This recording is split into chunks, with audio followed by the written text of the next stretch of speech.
Ano ba kuya ang aga-aga mo namang manggising? Inaantok pa yung tao reklamo ko nang pagbuksan ko si Kuya Zian na kanina pa panay katok sa kwarto ko. Kaya nga ang aga-aga pa pero may bisita ka na, magko-convert na ba kayo ng Chinese? Bumangon ka na dyan. Inaantok pa ako, hayaan mo yun, kung sinong nag-iintay dun. Let me sleep please. Hindi siya sumagot pero naramdaman ko na lang na sinusuklay niya ang buhok ko. I feel like the old times. I'm one of their baby before, ngayon kaya ko nang gumawa ng baby saklap. Princess, pwede bang hiwalayan muna yung boyfriend mong laging nakasimangot? Kahit nakapikit ako hindi ko mapigil ang matawa dito. Bihira na lang siya nandito lalo na magpapakasal na siya next year. Kuya, grabe ka kay Arthur. Ngumingiti naman yun, madalas lang talagang seryoso, syempre businessman. Pagtatanggol ko dito. Ay sus, pinagtanggol pa. Susunod na lukuhin ka nun, lulumpuhin ko na talaga yun. Kala mo gwapo makakaliwa at dahil dyan hindi na ako nakatulog dahil dinildal niya na po ako. No need kuya. Pero thank you, salamat sa inyo ni Kuya Matt, kila tita at tito, sa inyong lahat. Thank you for making me feel what a family feels like. I'm not an orphan anymore cause I have all of you. Oh, naglalambing ang bata. Don't worry, irerespeto namin lahat ng desisyon mo sa buhay. Alam naming malaki ka na, kaya alam mo na ang tama at mali. Lika na, puti na yung mata nun sa baba. Nauna na siyang bumaba. Naligo muna ako bago nag-ayos ng sarili. Naka-shorts lang ako at midriff na blouse, literal na pambahay, sabi nga ni Dove. Nasa hagdan pa lang ako naririnig ko na ang ingay na nanggagaling doon sa baba. Nang makababa ako, naabutan ko siyang nakaupo sa sala, at agad tumayo nang makita ako. Pero nilagpasan ko lang siya na parang walang nakita. Ano siya, bale gusto bati agad kami. Manigas siya. Kay aga nyo bahay nyo. Sito ko sa magjuwang kasalo na ng pamilya kong kumakain. Nauna pa sila sakin, masyado talaga silang welcome dito. Napatingin sila sa taong nasa likod ko, alam ko kung sino yun kaya hindi na ako lumingon pa. Grabe ka naman. Parang sinasabi mong hindi kami welcome dito. Yung mapapangasawa mong may lahi at ang Chineses, aga man ligaw sinama pa ako, sabat ni Javier na punong-puno pa ang bibig. Napairap na lang ako nang maupo ako, pero naghanap ako nung wala na siyang mauupuan para hindi ko siya makatabi. Nako, tama na yan. Magsikain na kayo, aya ni Tita Empress sabay biglang tumayo para paupoy ng walang ya. Napasimangot na lang ako kay Tita na panay ngiti sakin. Si Tita naman, pero in fairness Tita, anong meron, ang sarap ng mga luto mo ngayon. Halos paborito ko pa, puri ko dito habang tinitikman ang lasagna. Kadalasan talaga ang almusal namin ay fried rice, bacon, egg or hotdog lang. Ayaw kasi nila kuya ng masarap na almusal kasi tataba daw sila. Actually para sayo talaga yan, Art, cook it for you. Muntik pa akong mabulunan sa narinig ko. Bigla ko tuloy na ibaba ang kutsarang hawak ko, at nagpunas ng bibig bago tumayo. Busog na po pala ako. Hindi maganda ang panlasa ko, sabi ko sabay tayo. Kanina lang gusto niya, ngayon hindi na agad gusto. Ang arte no. Kaibigan ko yan, naririnig kong bulong ni Dove habang magkatabi, nakukuha nilang nagnangisihan ni Kuya Matt. Masarap naman yun kanina May gusto ka ba magluluto ako? Natataranta agad siyang tumayo sa sinabi ko, napairap ako lalong natutuwa ang puso ko. Ang effort mo nakakainis ka na. Pero hindi ako pwedeng bumigay kasi nauna daw si Courtney sa kanya kainis siya. Tita, tito sa kwarto lang po ako. Gusto ko lang pong magpahinga, nakakainis kahit nagugutom ako at gusto ko yung pagkain, kailangan kong mag-inarte. Sana naman maawa sila sakin at maisip nila akong tirhan, diba? Sorry, I'm really sorry, nakayakap sabi sakin ni Arthur. Hindi ko alam kung kikiligin o mahihiya ako kasi andito kaya ang pamilya ko, makaarte siya, kala mo kaming dalawa lang. Anong kailangan kong gawin para mapatawad mo ako? Luluhod ako kung kailangan, nagulat ako sa sinabi niya. Seryoso ba talaga siya? Ako nga nag-iinarte lang tapos siya may pagluhod na. Arthur, tama na yan, hayaan mo siya, nag-iinarte lang naman yang batang yan. Kung ayaw sa'yo, humanap ka na ng iba, o kaya doon ka na lang sa Courtney ba yun? Singit ni Tita Esperanza, parang bigla tuloy nag-init ang ulo ko nang marinig yung pangalan niya. Tita naman, at ikaw subukan mo lang ako mismo ang babali ng mga buto mo. Nakakainis ka, pero nagulat na lang ako nang napakamot lang ito sa ulo at ngumiti, bago lumuhad nga sa harap ko. Hey, joke lang yun, naiinis lang ako sa'yo, hindi ako galit. Tumayo ka na nga dyan, hila ko dito pero masyado itong malakas at nanatiling nakaluhod. I don't want to waste any moment without you. Parang kulang ang bawat araw ko pag hindi kita kasama. Mali man ang pagbabalik ko sa buhay mo, pero hindi ako umalis simula noon hanggang sa maghiwalay tayo.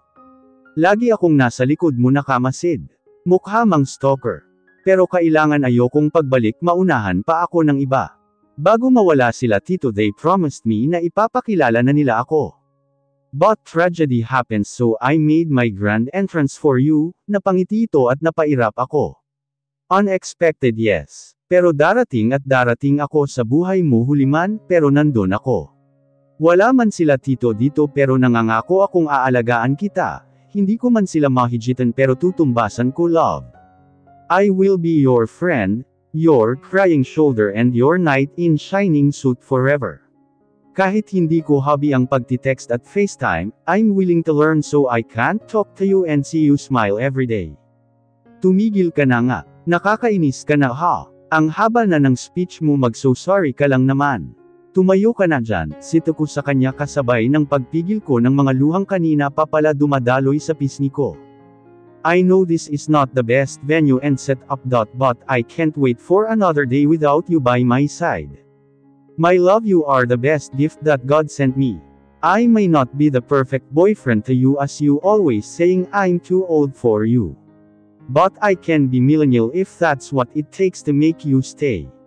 My love, I love you. You are my breath of fresh air, my life and the future mother of my children. Dahlia Miles, will you be my wife? Halos manginig ako habang nakamasid na nakaluhod sa harap ko. I cried like a baby just because he's proposing on me. My love, we're waiting. Tsaka masakit na yung tuhod ko, nakangisi niyang tawag sakin. Hinampas ko siya sa balikat at mas lalo akong umiyak. I hate you, nakakainis ka. Wala namang nagsabi sa iyong lumuhod ka dyan. Wala ka man lang preparation dito, mulang ako sa bahay inalok, reklamo ko sa gitna ng pag-iyak ko, habang tinutulungan niya akong tuyuan ang luha ko. Nakangiti lang siyang halik ng halik sa pisngi ko. At panay sabi ng I love you. Nangako akong hindi ka pa iyakin, pero ngayon palang iyak ka na ng iyak. Come on love, answer my question. Will you be my Mrs. Roosevelt? Yes, I will. Did you hear that? She says yes. I love you my love. At pinupog niya na ako ng halik sa buong mukha, habang nagsisigaw sa tuwa. Yes, tita, we're getting married. Thank you guys, tuwang-tuwa niyang baling sa pamilya ko.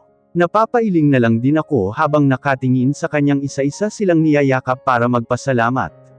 Now you're not our princess anymore, napabaling ako sa tumabi sa akin. I hugged him like I always do. Oh, kuya, I love you.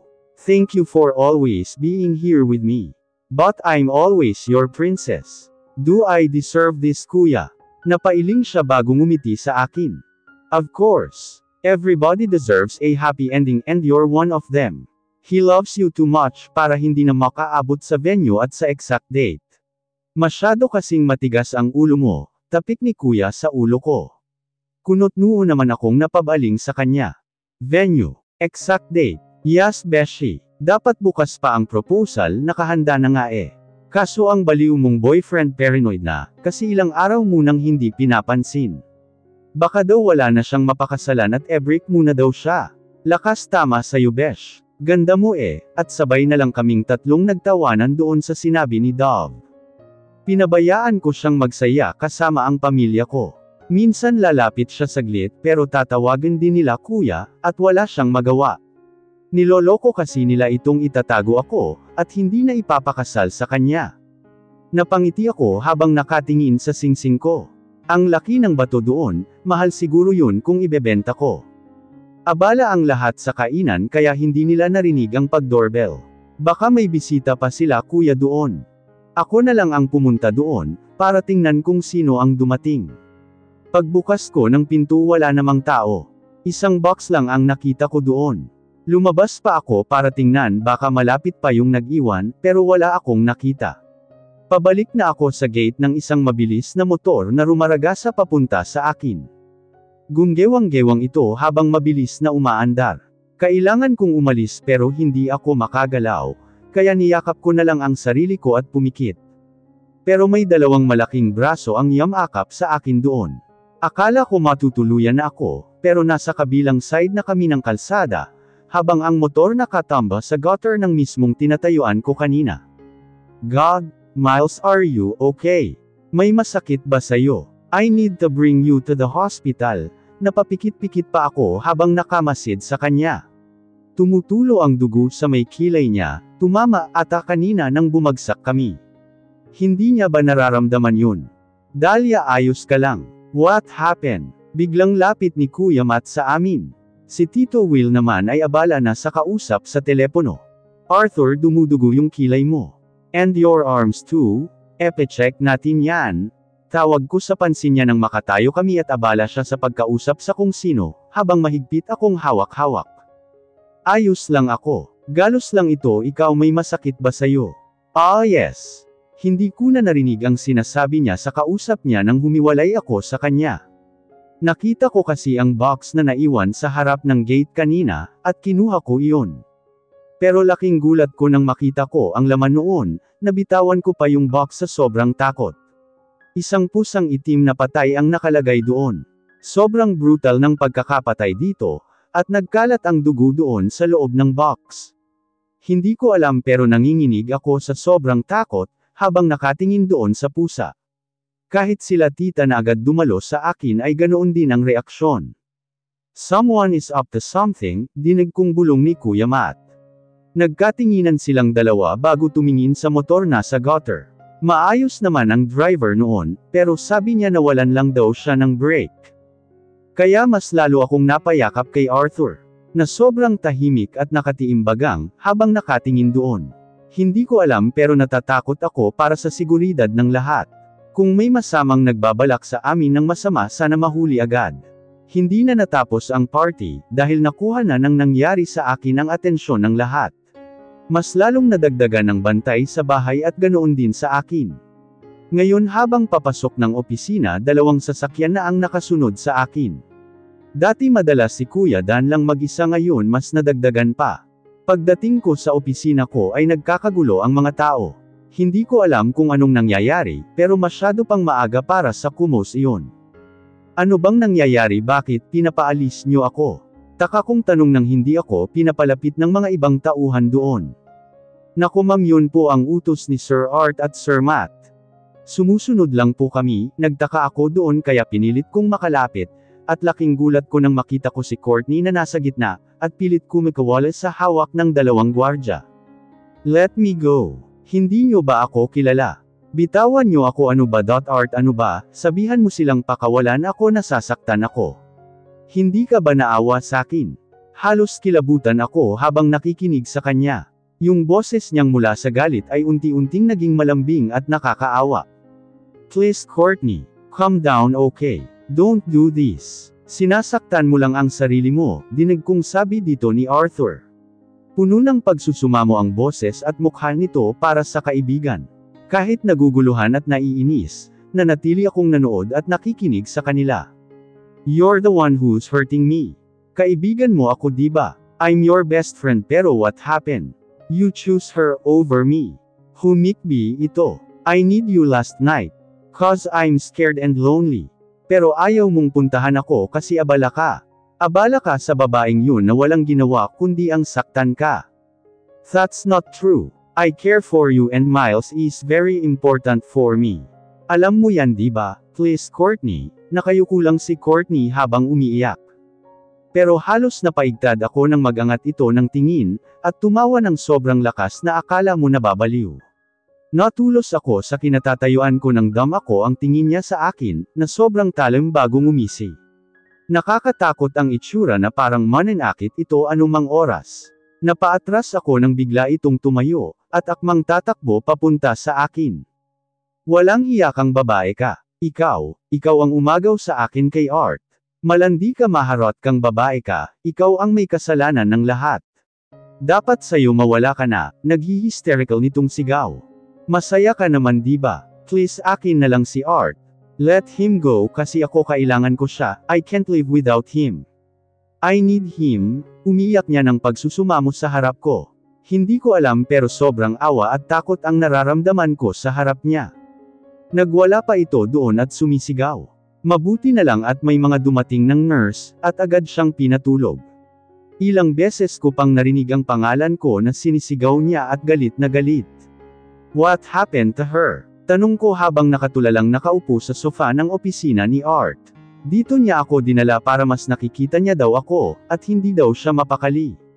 Mental disorder, due to depression. Parang bigla akong nanghina sa maikling sagot niyang iyon. Hindi ko alam pero sobra akong nasasaktan sa isiping may ganoon siyang karamdaman. And seeing her like that, makes me think that Arthur is really the reason why she's still sane.